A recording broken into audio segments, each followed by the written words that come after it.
सभी किसान भाइयों को भाई जय श्री राम। आज फिर नई अपडेट के साथ आपके बीच में लाइव आए हैं। आज का टाइटल रहेगा जमीन और फसल अगर दोनों ही कमजोर हों तो उसके लिए हमारा जमींदार क्या सावधानियां और क्या दवाइयां, क्या ट्रीटमेंट करे, इस पर आज की चर्चा करेंगे।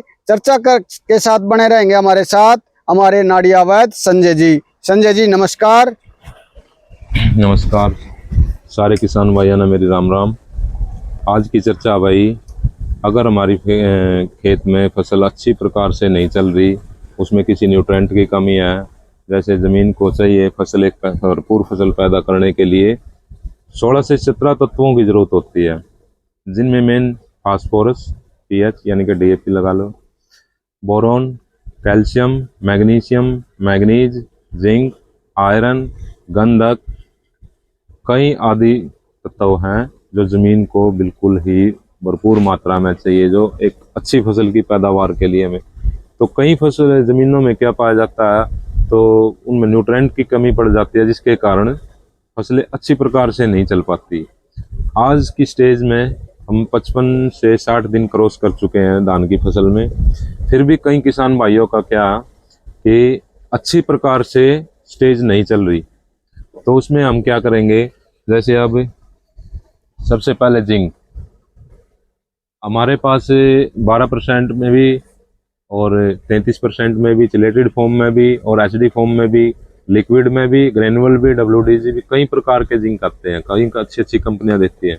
जैसे अब फॉर एग्जांपल मैं आपको दिखा रहा, ये ऑक्सीजिंक के नाम से है, बहुत ही अच्छा जिंक का रिजल्ट है, चिलेटेड फॉर्म में है। तो ये 39.5% जेडन है। तो इसका क्या 100 से 125 ग्राम के करीब हम मात्रा फसल में ले सकते हैं। किस खेत में ले सकते हैं? जिसमें पीड़ापन ज़्यादा हो, पेड़ सुचारू रूप से नहीं चल रहे हो, अच्छे कल्ले ना हो, तो बार बार झटके देकर खेत मतलब फसल ऊपर नीचे अप डाउन होती रहती है। तो उसमें हम जिंक और साथ में जैसे हम अपना 0 बाउंड 34 बोलते हैं, तो अब ये है 0-55-35, ठीक है। तो इसमें पोटास और कैल्शियम की मात्रा भरपूर है, ठीक है, चिलेटेड फॉर्म में, एचडी फॉर्म में है। तो इन दोनों को साथ में लेने से, और ज़्यादा ही बिल्कुल डैमेज अवस्था में है, तो हम जैसे अब फॉर एग्जांपल आपको दिखा रहे हैं, ये मल्टी न्यूट्रेंट जैसे एरिज कंपनी का चेलाकोप के नाम से है, इसमें सारे के सारे मल्टी न्यूट्रेंट युक्त है। तो हम इन तीनों दवाइयों का अलग अलग से प्रयोग कर सकते हैं, जिससे खेत दोबारा रफ्तार पे आ जाएगा, बिल्कुल खेत अच्छी फसल हो जाएगी। इसमें कॉम्बिनेशन के हिसाब से मैं आपको दिखा रहा हूँ, तो ना ही पीड़ापन रहेगा खेत में, ना ही बोरी और लाल धब्बेदार पत्तियाँ रहेंगी, ना ही झटके देगा खेत चलेगा, एकदम से रफ्तार से खेत उठेगा। तो इस अवस्था में अगर किसी किसान भाई का भाई खेत अच्छी प्रकार नहीं चल रहा, तो वो अपने खेत में अगर लाल, भूरे, पीले रंग के धब्बे दिखाई दे रहे हैं, तो जिंक की कमी के या आयरन के हिसाब से, तो और खेत अच्छी प्रकार से नहीं चल रहा, तो मल्टी न्यूट्रेंट और जिंक की कमी से भी हो सकता है।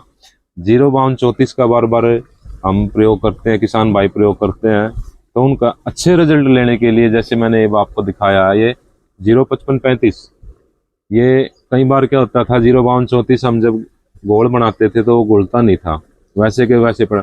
अब कई बड़ी अच्छी कंपनियों ने निकाल दिया, जो एचडी फॉर्म में निकाले हैं, जो पानी में बिल्कुल घुलनशील है और बहुत ही जल्दी एक्टिव हो जाते हैं, उससे कई गुना ज़्यादा प्रोग्रेस देते हैं।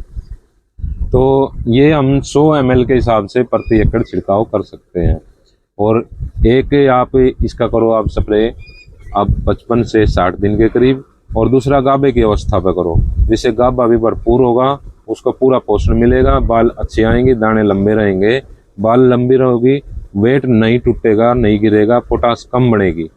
तो ऐसे ही मैं आप सभी को मिलता रहूँगा हर एक नई वीडियो में, हर एक दवाई के बारे में बताता रहूँगा, हर एक फसल के बारे में बताता रहूँगा, हर एक बीमारी के बारे में बताता रहूँगा। जिस भी किसान भाई को मेरी वीडियो, मेरी बातें अच्छी लगे, सभी से अनुरोध है भाई मेरे चैनल को लाइक करें, सब्सक्राइब करें, कमेंट करें, सभी किसान भाइयों का धन्यवाद। राम राम। बहुत बहुत धन्यवाद संजय जी।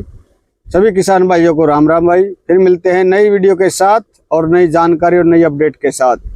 जय भारत, जय जवान, जय हरियाणा।